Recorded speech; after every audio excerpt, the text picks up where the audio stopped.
and inability to comprehend That's right. technology, as if that's admitting to the problem and that's a first step towards solving it, when really they're just like, no, we're still in it. They are literally taking the AA approach. They're they're just saying we have a problem without actually talking to anyone who might solve that problem. I'm going to still drink, Yeah, but I have a problem. Yeah. So when I say AA, I'm actually doing a disservice there. It's just standing up at a bar saying I'm an alcoholic. Bartender, could you please pass me another drink? That's basically what we're doing right now. Welcome to another episode of Retraction. I'm your co-host, Antoine. And I'm your co-host, Jamie. If you like reversing course through discourse with us, please subscribe. Like, comment, share, conversate, illuminate. Do what you can. Do what you can. Yeah, or do the bare minimum. Just watch. Just watch. Or at least watch more than like 10 minutes. 10 minutes of the episode. 5 minutes? 6? What is the algorithm like? What happens there? Or podcast doesn't matter actually at that point. So anyways, Jamie, what do I have going on today? What do you have going on today? Oh, you know, because you can see it. You can see it because I'm sharing my screen, ladies and gentlemen. And it's funny you say I can see it, but I did not hear about this. Top moments from ChatGPT creators' congressional testimony. And you know what? I didn't hear about it either. And that's what's wild. And it happened a week ago from this recording. But by the time this probably airs, maybe 2 weeks prior. But the point is, it was very much kept under wraps. I do not think it was as publicized as one might think it would have been, considering how, what do you want to say, monumental or disruptive AI has become in terms of our looking at our society, what it's especially art, definitely disrupting in terms of art, trying to disrupt in terms of music, and just in terms of the way that people do their daily work. I know that I use it for work now, which is a wild thing. It's wild to take on such a fledgling product and start and incorporate it into your workflow. I know that a lot of companies are very skittish with regard to allowing their employees to use ChatGPT because I guess they fear what the AI might glean from the information that various employees might be giving to it. By the way, ChatGPT itself tells you, do not give it personal information. It says, do not give it information about your company. Do not give it information about your details in terms of very descriptive details about your working environment and what you want it to actually do.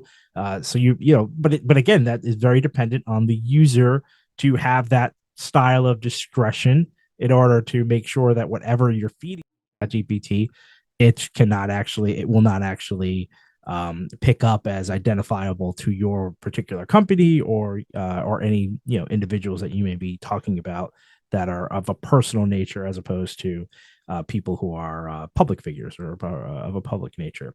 So with all that leading into it, the Congress, of course, this is actually a Senate committee, tried to actually, it's just Congress, but it must be a Senate committee. Yep, Senate Judiciary Committee. And they invited the CEO of ChatGPT, Mr. Sam Altman, for a sit down where they basically they do what the Congress does, which is a rapid fire questioning of what ChatGPT might be doing and what it entails for the future of this great nation we call America. Wow. Not to say much more about the rest of the world, but without further ado, let's kick it off to Senator Blumenthal of the great state of Connecticut. Longer fantasies of science fiction. They are real and present. The promises of curing cancer or developing new understandings of physics and biology or modeling climate and weather, all very encouraging and hopeful, but we also know the potential harms. And we've seen them already: weaponized disinformation, housing discrimination, harassment of women and impersonation fraud, voice cloning, deep fakes.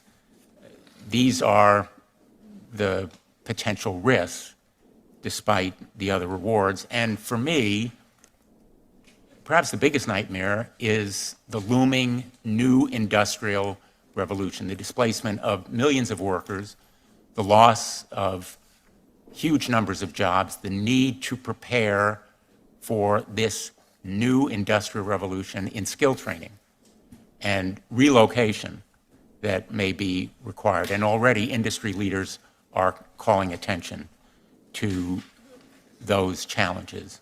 I'm stopping you right there, Senator Blumenthal. It's too late. I was going to say, it's interesting. It's like, so it's late. interesting that the harm ranged from like misinformation to identity theft to automation, because it's interesting to look at automation as a threat rather than an opportunity. I understand you need a plan to deal with those workers that would be displaced, but is it correct? Would you say that it's a threat to society in the same way that those other things were? I feel like it's doing a disservice to how you handle that particular item, because identity theft you want to stop. Yeah. The misinformation you want to stop. You don't necessarily want to stop automation. You just want to handle it respectfully, responsibly, so that people aren't unnecessarily hurt. But I do find it to be a different thing than a threat, maybe a weakness in a sense, that our ability to not be able to cope with it. I'm going to give you a bit of a spoiler alert, JB, and also to the listener. This testimony, this hearing, it's going to remind you of being in middle school, forgetting over the weekend that you had a presentation due Monday, and then staying up late Sunday night to prepare for that presentation you have to give Monday morning.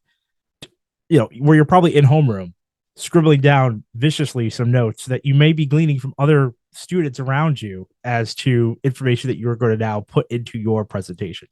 So if you're picking up that, wow, that was a little all over the place, almost like someone just gave you a bunch of talking points to just, start spewing in the middle of a congressional testimony, then you're right. That's exactly what this is. That's what this is going to sound like. He spread out on that one. He spread his wings. They said that if I cover enough information, some of this will stick, right? It's like throw enough spaghetti on that wall and you might get some pasta to stick, right? That I feel you're going to get that feeling. The spoiler alert, you're going to get that feeling.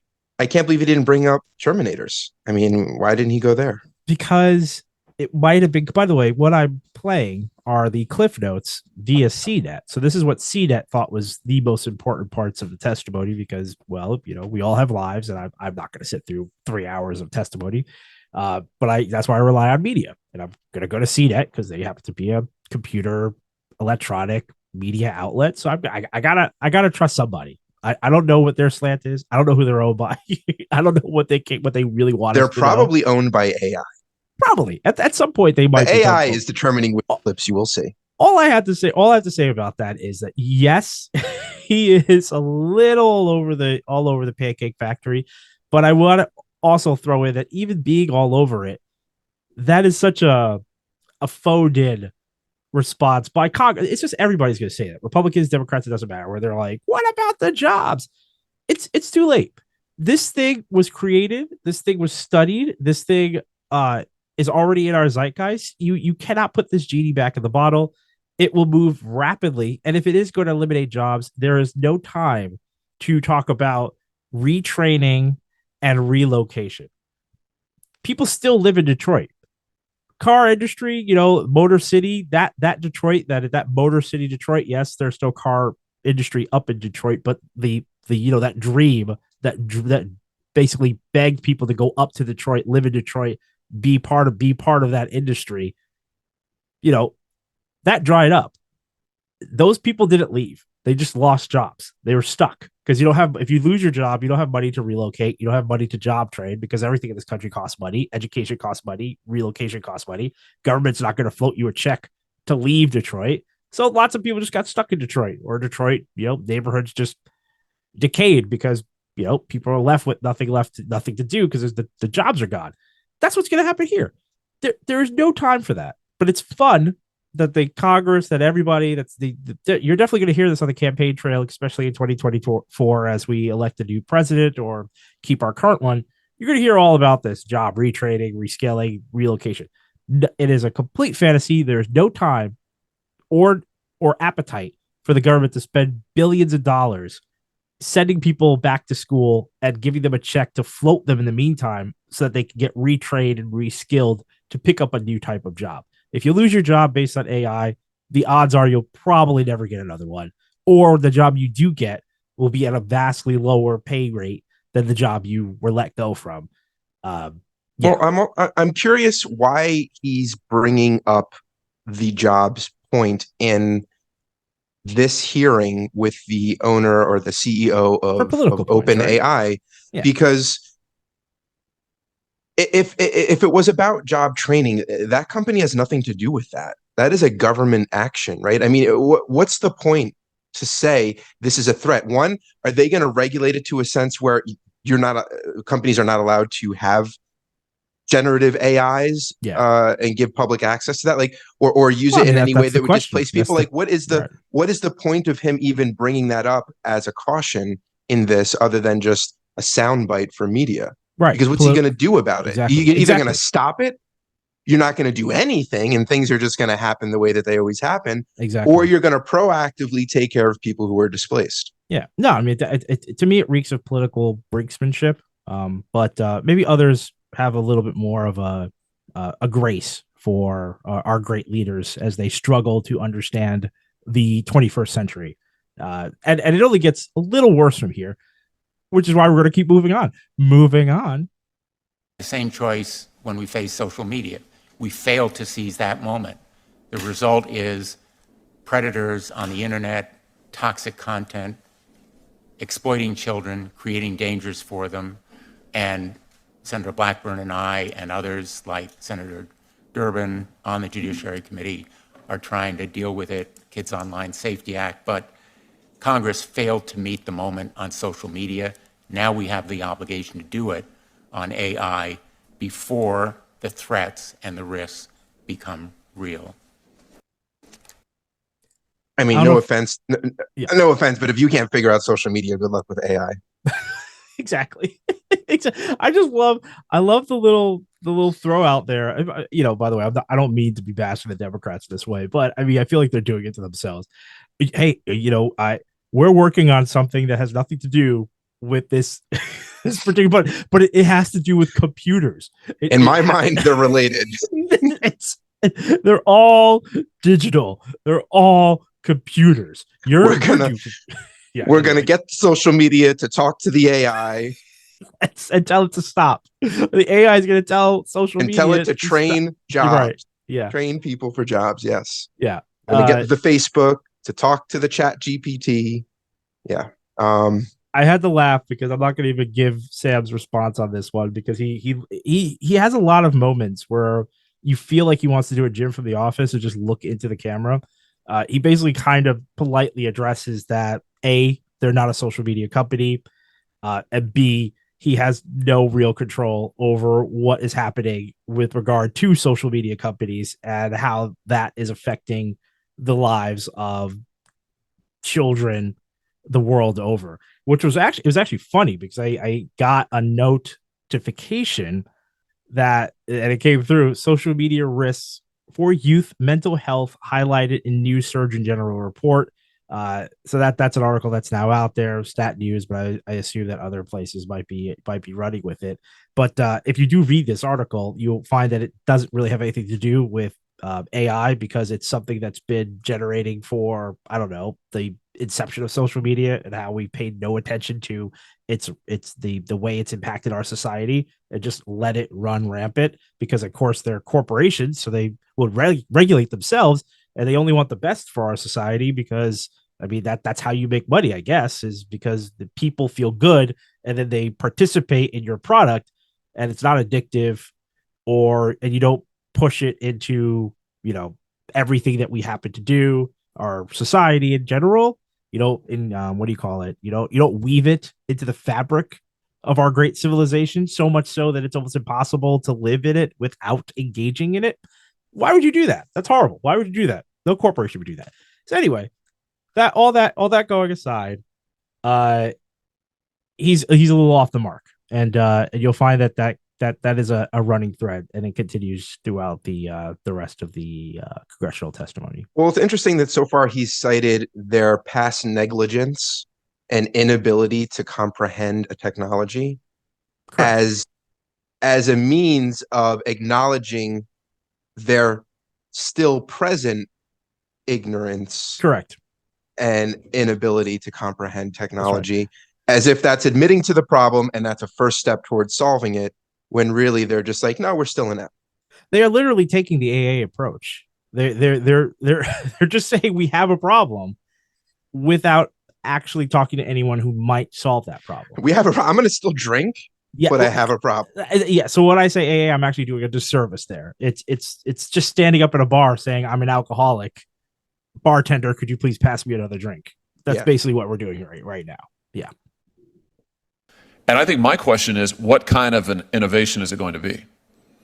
Is it going to be like the printing press that diffused knowledge and power and learning widely across the landscape, that empowered ordinary everyday individuals, that led to greater flourishing, that led above all to greater liberty? So right there, Senator Hawley is speaking, and he wanted you to know, if you didn't know, that he is a Republican, because he had, no matter what he's talking about, he had to get in that some innovation led to freedom, and the liberty, which of course is the dog whistle to less government. I mean, that's the connection he wants you to make. I don't know if you're making that, listener, but that's why he's stopping on that word. That's why he's emphasizing liberty, because he wants you to know that whatever he's about to say in this testimony, it's going to be favorable to corporations. He just wants you to know that. He wants you to know that off the bat without telling you, but he wants you to know that he's here for the corporations. That's what this is about. I could continue. Or is it going to be more like the atom bomb?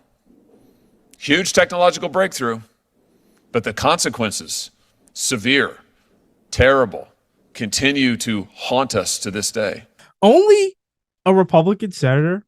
I didn't even look it up, by the way. So, you know what, listener, correct me if I'm wrong. I haven't even looked up if Senator Hawley is a Republican or not. I'm completely going on based on what he's saying. Is a Republican. Only a Republican senator. And again, I don't want to take sides here, but I just feel like this kind of open like use of irony can talk about how sad it is for the atom bomb to have been created while being an American who is responsible as the only country to have ever actually dropped an atom bomb. Is that a little hilarious? Two of them. I can't. Two of them, and we pride ourselves on having an arsenal of them as a deterrent. Yeah, I'm a little speechless there. I wish I could make more fun of it. I wish I could bring more levity to it, but the arrogant smirk on his face about how sad it is that we had to invent and drop a bomb without actually taking any, what do you call it, responsibility for being the only country to actually have used a bomb like that. I don't know. It's almost like don't make us wield AI. It may not turn out well for everyone else. Don't make us do it again. I imagine that's the fail threat. Don't make the U.S. government weaponize AI. Weaponize AI, which they've already probably done, or at least looking to do. Anyway, moving on. Before we released GPT-4, our latest model, we spent over 6 months conducting extensive evaluations, external red teaming, and dangerous capability testing. I'm going to stop him right there because, JB, can you tell me how long does an average research paper before it gets peer reviewed? How long do you think a researcher works on that their experimentation, the putting together arguments, creating the hypothesis, exactly, building it up before they take it to the world to say, hey, we think that this is going to do X. We're scientists. We've spent so much time doing this. We've talked to countless people. I would imagine a very, very long time. Do you think it happens in 6 months? Do you think that most research is just 6 months of just, can we just we'll take a look at this over 6 months, and then if it pans out, then we'll just take it to the world. We'll just say, you know what, we've done this, we've cured this, we're gonna let people know that our science is real. 6 months. That's how long we're gonna do this. Yeah, I think it goes on a little longer than that. But who am I? Who am I to critique the amount of time and diligence that he did? What else does he have to say about it? We are proud of the progress that we made. GPT-4 is more likely to respond helpfully and truthfully and refuse harmful requests than any other widely deployed model of similar capability. However, we think that regulatory intervention by governments will be critical to mitigate the risks of increasingly powerful models. For example, the US government might consider a combination of licensing and testing requirements for development and release of AI models above a threshold of capabilities. There are several other areas I mentioned in my written testimony where I believe that companies like ours can partner with governments, including ensuring that the most powerful AI models adhere to a set of safety requirements, facilitating processes to develop and update safety measures, and examining opportunities for global coordination. So basically the Daily Beast had a really fun headline. Their headline after this was called "How Congress Fell for Sam Altman's AI Magic Tricks." And without playing more in terms of, we actually might cover a little bit more of it as I go through a couple more segments. But he definitely does play this cat and mouse game. It's almost like he's auditioning to be the Microsoft of the AI world, where he's saying, "Trust me, partner with me, and together we can regulate every other company out there that is trying to do something greater than me." He very much plays this. My AI is just a simple little tool. It doesn't do that much. I know a lot about AI, but my company is very much under this threshold. What we really need to do is regulate people who are above this threshold. It is very subtle.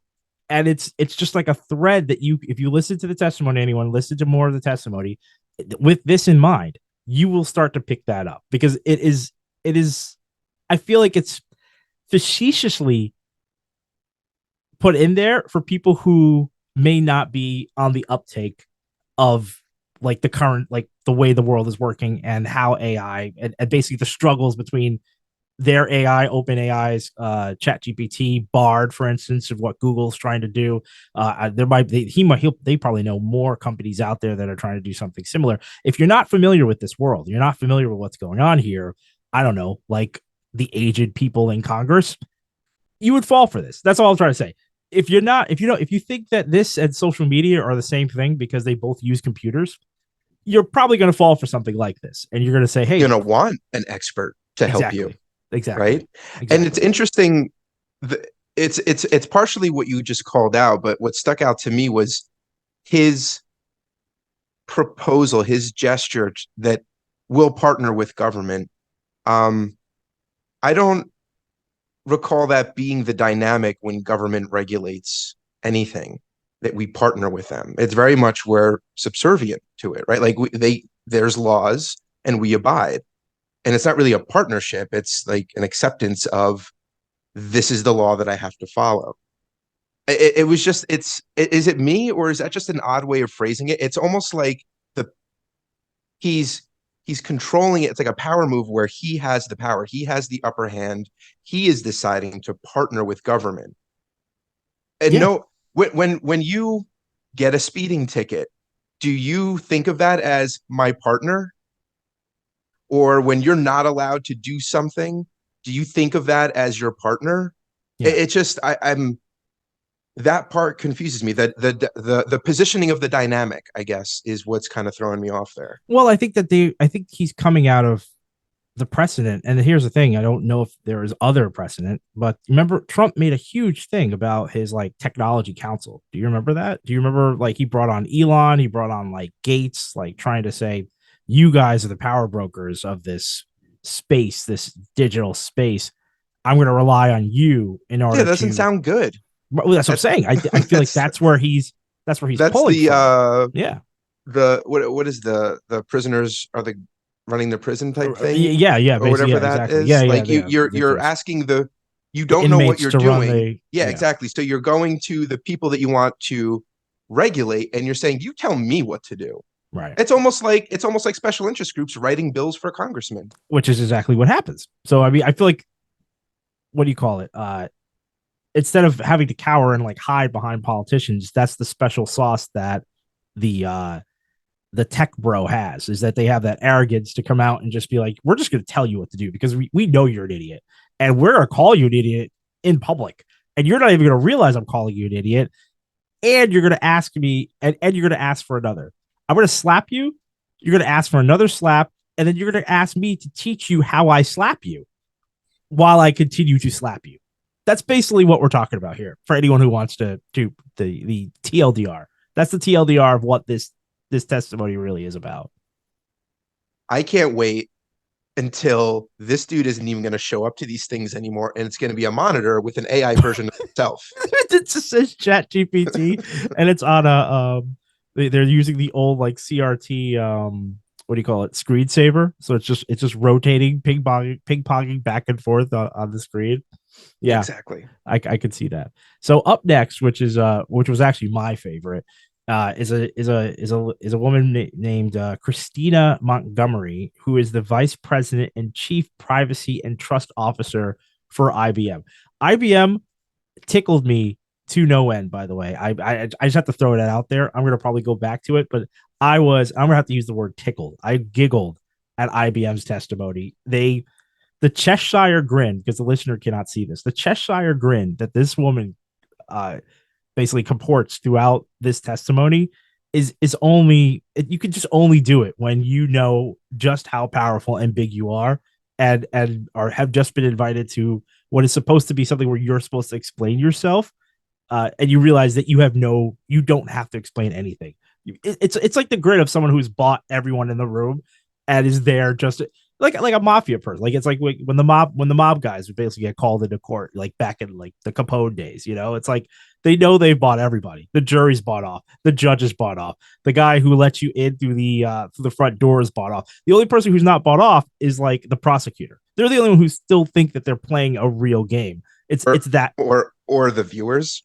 Yeah, people watching this, the viewers have been bought off. They know the viewer knows everyone else is bought off, right? It's that kind of game that gets played here. To that end, IBM urges Congress to adopt a precision regulation approach to AI. This means establishing rules to govern the deployment of AI in specific use cases, not regulating the technology itself. Such an approach would involve four things. I'm sorry, did she say that you can't regulate the tech? That's correct. Oh yeah, she brought off the bat. She just wanted you to know that. That's what I'm saying. Like she wanted them to know, hands off the tech, and we'll let you. That's amazing. Her four notes are basically saying we will let you know when you can step in to regulate what we want you to regulate, and in the interim, step off. It's literally kind of what's going on, what she's doing in this. So we've at various jobs I've had, when you want to understand something that's complicated, you hire a consultant to come in, interview vast amounts of people in all different capacities, and that's their job, is to embed themselves, integrate themselves, learn, and then come up with recommendations in a report. Why isn't that happening?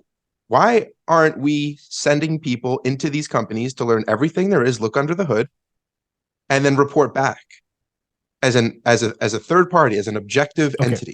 I will give them this, because I mean I'm definitely taking a lot of pot shots at Congress and this new AI industrial complex from the tech brosphere. I'm going to make up a new phrasing right here live on the pod. That's what this is kind of about. This is about whether or not, how far the government should go, whether the government should say, all right, we're just going to write some laws that you guys are going to have to abide by, or we're going to let you guys regulate yourselves, and with like some light hand holding from the government just to ensure that you're not actually harming people, or we're going to create a complete division of the government oversight, not even committee. It's like a new branch of the executive, and which is kind of fun every time we think about that. Listeners, there's like episodes that was like dog days ago where we talked about how every new part of the executive is more power to the president. That's neither here nor there. Whether we create a new branch that will essentially do exactly as you're saying, they will be abreast of everything that's going on with every company that has any public knowledge, like any has basically said, hey, we're working on AI and we're trying to bring it into the public sphere. and that company will be with them lock and step, basically saying, "Are you doing this right? Are you doing all these checks?" And saying how far you can go, and basically holding them to task if they do go too far. IBM said absolutely not. That's she knows this context. I didn't bring up this context, but Miss Montgomery, it was right, basically flat out saying, no, we're not doing that. We're not doing that at all. But you could write your laws, and we'll try to work with you. Strategies to elicit. We've gone back to Mr. Hawley. He's fun. Behaviors from voters. Should we be worried about this for our elections? Yeah. Thank you, Senator Hawley, for the question. It's one of my areas of greatest concern, the more general ability of these models. Sam, this guy has a lot of concerns for a person who has developed and thrown AI out into the world with no peer review and asking for no government oversight before doing so. For a guy who just said, I'm going to monetize this and charge people $20 a month in order to enhance this AI to levels that we are not sure of how far it will go, he really comes to this testimony with a lot of concerns. He's concerned about how it may affect our society in terms of job loss. He's worried about how it might affect our society, again, in terms of voting and the integrity of our democracy. But it's mostly for companies that are greater than his. He's but a architect of a very simple tool. That's all. I'm just a humble AI procurer. Yes, that's exactly right. I'm a humble AI provocateur. I'm playing very low stakes. Much bigger people are out there who are trying to do much bigger things. Maybe one of my bigger investors, Microsoft, maybe they have visions of doing something more great, but grander than mine. But I am here to serve. But he has a lot of he does come across, actually, now that you're talking about it, he comes across as Jafar in the beginning of the Aladdin movie with the Sultan. I don't know if anyone's getting that reference, but it hits home. I am but a humble servant of the Sultan. That's how he's definitely coming across. Models to manipulate, to persuade, to provide sort of one-on-one, interactive disinformation. I think that's like a broader version of what you're talking about. But given that we're going to face an election next year and these models are getting better, I think this is a significant area of concern. I think there's a lot of policies that companies can voluntarily adopt, and I'm happy to talk about what we do there. I do think some regulation would be quite wise on this topic. Someone mentioned earlier, it's something we really agree with. People need to know if they're talking to an AI, if content that they're looking at might be generated or might not. I think it's a great thing to do, is to make that clear. I think we also will need rules, guidelines about what's expected in terms of disclosure from a company providing a model that could have these sorts of abilities that you talk about. And just stop him there, because the reason he's so open about this is because he, in this testimony, has been very frank that when you go to interact with ChatGPT, it is a product, and you know that you are using an AI product. So everything he is talking about is for people that are not his company, which is brilliant. It is for a fictitious, an evil corporation out there somewhere that may be using AI to, I don't know, amass global domination and takeover. He is offering a very specific thing that it basically, if you were to boil it down, it's almost like he's saying, it's not even AI. It's just a really good thing that responds to your questions. And yet I am still the expert of AI, so I definitely want to be here on these committees and to enforce what other companies who are actually doing real AI, the dangerous AI, the dirty AI, so we can stop them before they get too big. Kind of genius. A little genius. I get it. I get these guys. He's kind of trying to minimize the abilities of his competitors that may embed their AI to power a different product entirely, where his is, like you said, the product, his is an interface. You go there, you go to ChatGPT, whereas some of these other things like an IBM or Microsoft maybe would kind of license out there. But it's interesting because he does have that. What is it, GPT-4 or whatever? There's a platform, a tech behind ChatGPT that other entities use. So he does have that, I guess, within his portfolio. A Um, little bit. But I think that what he's really trying to sick the dogs. I mean, it's like a drug dealer trying to trying to inform on much bigger kingpins. And then once the government, like once all those people have been wiped out, they're left, they're the only ones standing. And it's like they have free reign to do as much as they want because there's just no competition. And by the time people catch on, they're too big to fail, essentially. Like they're too big to actually take down. It's kind of like in that kind of weird analogy space. But I wanted to go on to my favorite, and this is really the only spotlight, like standout, sane portion, and as far as I'm concerned, with this testimony. We're going to go to Gary Fred Marcus, American psychologist, cognitive scientist, and author known for his research on the intersection of cognitive psychology, neuroscience, and artificial intelligence. In order to address this. And my reasoning for that is that the number of risks is large. The amount of information to keep up on is so much. I think we need a lot of technical expertise. I think we need a lot of coordination of these efforts. So there is one model here where we stick to only existing law and try to shape all of what we need to do, and each agency does their own thing. But I think that AI is going to be such a large part of our future and is so complicated and moving so fast. And this does not fully solve your problem about a dynamic world, but it's a step in that direction to have an agency that's full-time job is to do this. I personally have suggested, in fact, that we should want to do this at a global way. We've lived through Napster. Yes. wow. Talk I was about supposed to pause. how do you tell someone you don't know what's going on without telling them you don't know what's going on? Yeah, in terms of Marcus, right? In terms of yeah, in terms of the professor, right? No, The I only- meant that Napster comment. Oh God. I was Napster. I wanted mean, to I remember hearing about computers. When was the last time I heard about a computer? Napster. That's what it is. I'm gonna replay it. Was that Blackburn? I have to know who yes, said. it Was it really? I love that you called that. I love that ladies and gentlemen, Jamie is not that person. That senator has not entered the frame yet. The camera is squarely on Samuel Altman. She is off camera when she's asking that question, and you nailed it. It is Blackburn. That is correct. This was my next Wow. in a moment. Yeah. We're gonna replay that because of how ridiculous that was. We've lived through Napster. Yes. That's a pause, by the way. I'm not. Yeah, I was I'm not gonna even gonna say. edit that out. The pause, the look on his face, looking up He had at to that recall panel. it. He was like, Napster. like, oh my God, that was nostalgia. That's what that pause was. He was This like, I dude was remember like- Napster.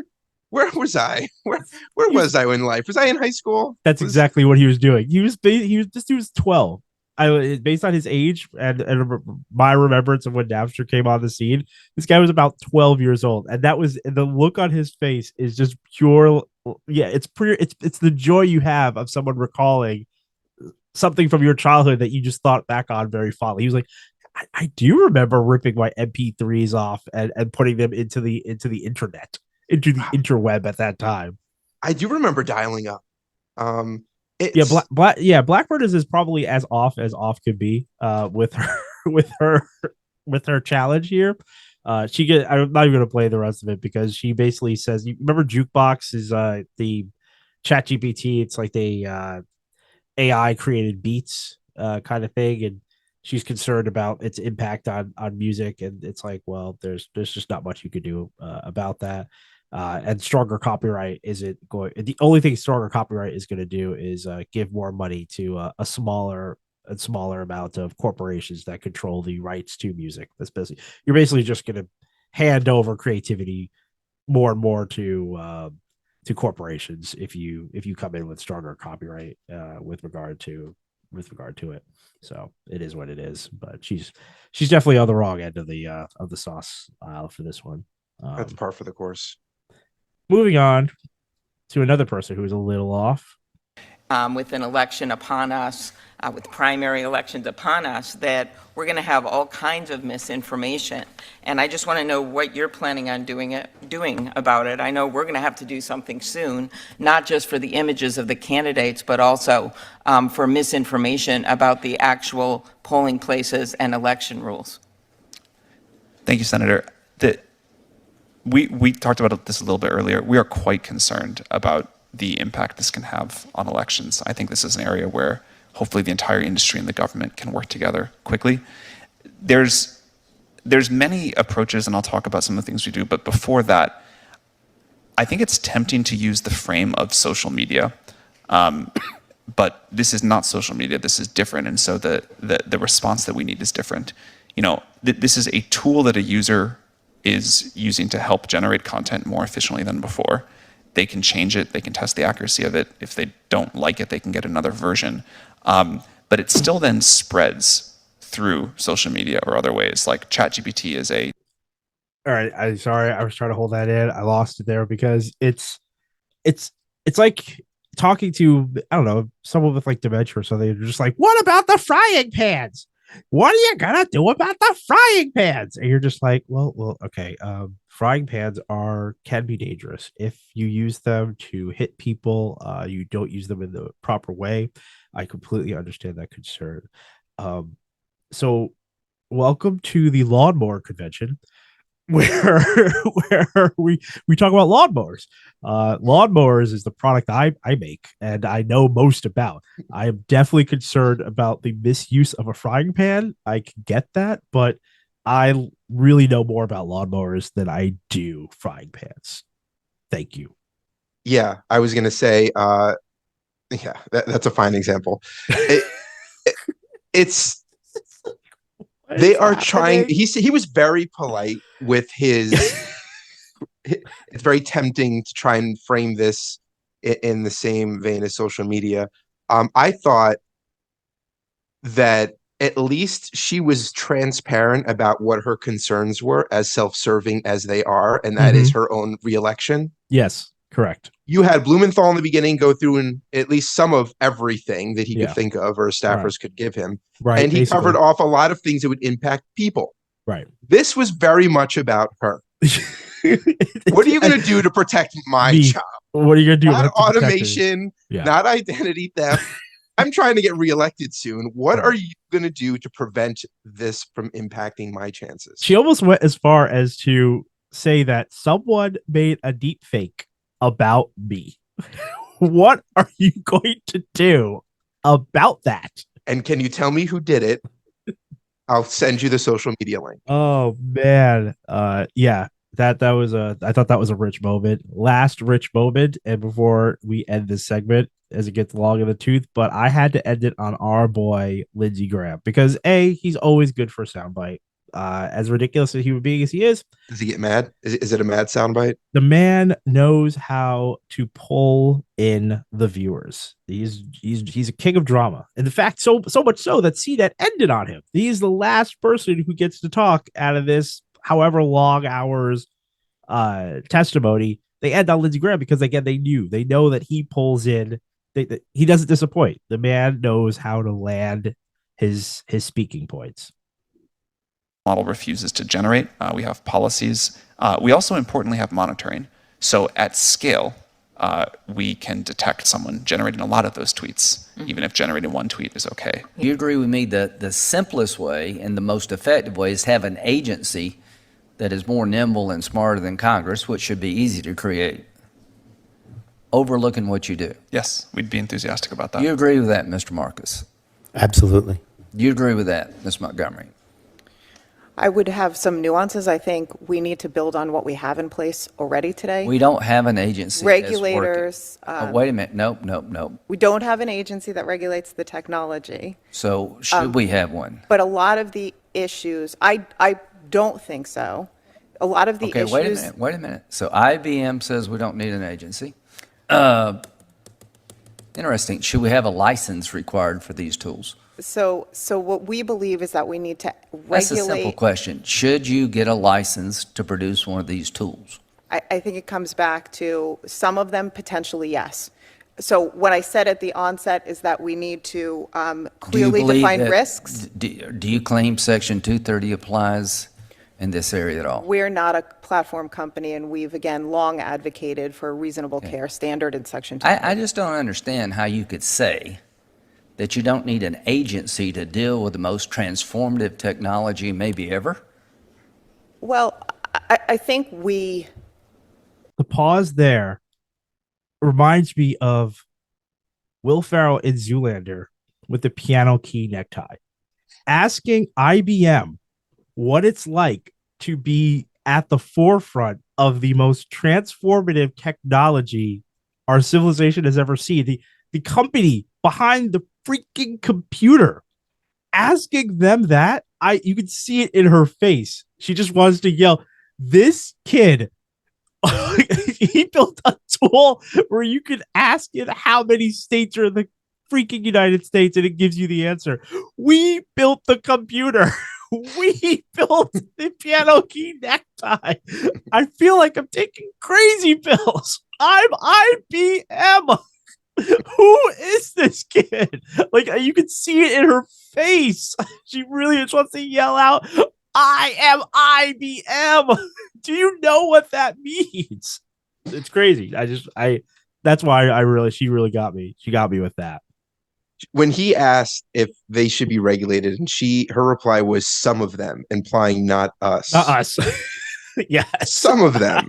Them. Yes, them. Not some of us. Some Yes. of them. That's correct. Yes. Very much so. Not us. Yes. Them, not us. Just like him. Sam's saying the same thing. Them, not us. IBM's saying the same thing. Them, not us. And on top of that, she's also saying, do you know who we are? Like, yeah, anyway. And they have their own AI, right? Not that I know of. What was Watson? Is that not AI? Oh, yeah. Watson was a supercomputer. Okay, just a supercomputer. But it was only built to play chess. That was the thing. No, isn't it like Power the Weather Channel or something like that? Maybe. I know it does more. You're right. I completely forgot about that. You're probably right. Watson probably is a non-commercial use of AI. So yeah, IBM probably, we can probably say that. Sure. Yeah, I don't know. That's a good. It's a good distinction. It's a good question because we haven't talked about it in forever. But I wonder if that's the kind of AI Sam is advocating to regulate. So they might actually be at odds within the same, playing a little bit of cat and mouse within the same congressional testimony.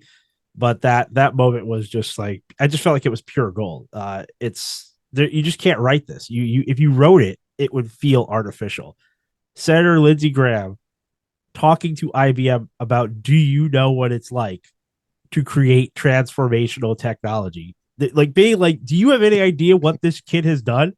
Like, can you even begin to comprehend what it is like to build a tool that literally, that from the ground up changes and the fabric of the way in which our society communicates, works, and lives? Do you have any idea what that's like? Now, either he's being incredibly facetious, that he knows exactly what he's doing because he doesn't like her, or he's a fool, or he's just trying to get trying to get a rise out of her. Because one of these things is true in terms of this. Well, to be fair, not Lindsey Graham, the Sam. Well, no, now maybe I'm gonna be wrong. I was gonna say he did create something she did not, but he's just the CEO, or is he a founder? Like he might have, but I mean, she's representing a company that is synonymous with the PC. I mean, it doesn't get any more. Before Microsoft, before Apple, there was IBM. I mean, that's crazy. It's crazy. No, I understand IBM. Yeah. But the people that trailblazed are no longer running that company. That's true, I guess. But I mean, at the same time, these guys are, remember the semiconductors. I mean, they're still very much in terms of how we operate and what we do in terms of our technology. So, I mean, it's weird to just sort of come at them and say, do you have any idea what's going on here? Maybe he should have said, have you known what it's felt like in the last 25, 50 years to create something something innovative? transformational? Yeah. Maybe he needed a little bit of a qualifier on that. I felt like, because these people are so senior and so business and so media trained, but I really wanted her to kind of lose it a little bit. If he had done that, maybe she would have come back and been like, do you know what it's like to have a computer in your pocket? Because without us, that would never happen. I will finish up his last statement because I thought that was pretty fun. Is this a transformative technology that can disrupt absolutely. life as we know it, good and bad? I think it's a transformative technology, certainly. And the conversations that we're having here today have been really bringing to light the fact that the domains and the issues. This one with you has been very enlightening to me. Military application. How can AI change the warfare? And you got 1 minute. I got 1 minute? All right. That's a tough question for 1 minute. This is very far out of my area of expertise, but I'll give you one example, a drone. Can a drone, you can plug into a drone the coordinates and it can fly out and it goes over this target and it drops a missile on this car moving down the road and somebody's watching it. Could AI create a situation where a drone can select the target itself? I think we shouldn't allow that. Well, can it be done? Sure. Thanks. I mean, we did a whole piece on that where that's happening now. Yeah, we did a whole piece on that, which is why he knows more about it than the AI specialist who's been brought in to explain what can be done with AI, which is also rich to ask him whether that can be done, knowing full well that the government is already working on doing that exact same thing. Yeah, I mean, that's a very funny. coincidental example that he just pulled out of thin air.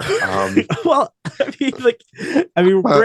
Graham's hilarious. A hunting drone. Is that possible? Wait. I just love that the kid's like, okay, kid, I mean, this guy's 2 years younger than me, but he's like, that's a really long-winded, this is really complicated stuff. I don't feel comfortable answering. Okay, here, well, let me uncomplicate it for you in 3 seconds because I know exactly what we're talking about here. And I just want you to confirm what I already know to be true for the soundbite. So could you please hurry up and confirm that we can do that? Because I know we can do that. So thank you, because I know more about this than you do. Great. I also like that he forced that woman to admit that chat transformational. She was like, yes, it is. The way that he was pressing her on it. Listen, I wish you could see their faces because it's the faces that make it, that also add a lot of richness to it. I'm trying to convey a little bit through our speak on what's going on here, but she literally pauses, looks down, and cracks half a smile in the way that Graham is going after her and just his ridiculousness. It's priceless. So if you could watch any of her testimony, I think it's definitely worth pulling up and giving it a shout. And I mean, I know these are just highlights, but you had one Blumenthal that was all over the place. Like you said, it was kind of phoned in, and now that's just a clip taken out of context. That's a potential reason. But you had what was the other one's name? Blackburn. Klobuchar. Yep, and Klobuchar. Right, she was worried about her reelection. Klobuchar was worried about her reelection. Yep. And then you had Graham, who goes right to war. Correct. And I just feel like this is all like very symbolic of the priorities and capabilities of this Congress. Yeah, absolutely. And it was war in a very offensive way too. It wasn't defensive, like his one example. Oh, not at all. Not at all. No, not at all. I just think it's telling where people gravitate. Oh, absolutely. It's if anything, it makes people have less faith that anything will ever get done and who these representatives truly serve. And I think that you could go away from this and say, well, this is obvious, this is what we know. But I mean, at some point, that's gotta just degrade your sense of, not justice, but just in terms of the moral compass, in terms of what you expect out of your country. It's weird to live in a country that's supposed to be the greatest democracy and just being like, well, it's bought and paid for. Nobody cares about you. This is weird. It's weird. I think it's weird to bring on a guy who supposedly created something that is transformational, that is going to just change the way in which our society functions. And then the people grilling him are only concerned with what could occur in the next 6 to 12 months. And that's it. They don't care about you as people. They don't care about really if this is going to affect how it's going to affect the mental health of individuals, because it's, let's be real, is it going to get rid of jobs? Most likely not. All it's going to do is allow workers to work more and allow corporations to squeeze more out of workers who have very little protection to basically protect themselves against the abuse of massive corporations in which they rely on for healthcare, putting food on the table, and a roof over their head. I see it driving wages down. Oh, absolutely. Absolutely. Exactly. Because then you have skilled workers who can be viewed as less skilled, because you can give a less skilled worker, I'm using quotations, by the way, for Jamie's purposes, for Jamie to see.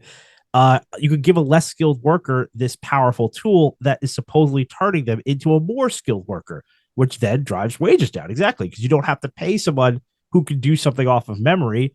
If you could give someone who doesn't have as many, as much experience, a tool that supposedly will give them that experience, so you pay them less. Absolutely. That's exactly the kind of thing that is most alarming, and what our representatives should be concerned about if they did their homework, if they actually paid attention, as opposed to creating sound bites for election season. So you got it. You got that spot on. That's exactly what's happening. Wow. So not a lot of solutions out of this. No, not a lot of solutions at all. But I thought it was fun to run through. It's always fun to do a little video rundown. It's interesting that, this wasn't, I mean, I'm on Twitter and reading through articles like you are all the time. I just didn't see this. That's weird. Yeah. Anyway. All right. on that bitter note, JB, where can they find us? So we have new content every week. Like and subscribe to us on YouTube, Twitter, or wherever you listen to podcasts. And with that, my dear listeners, Retraction out.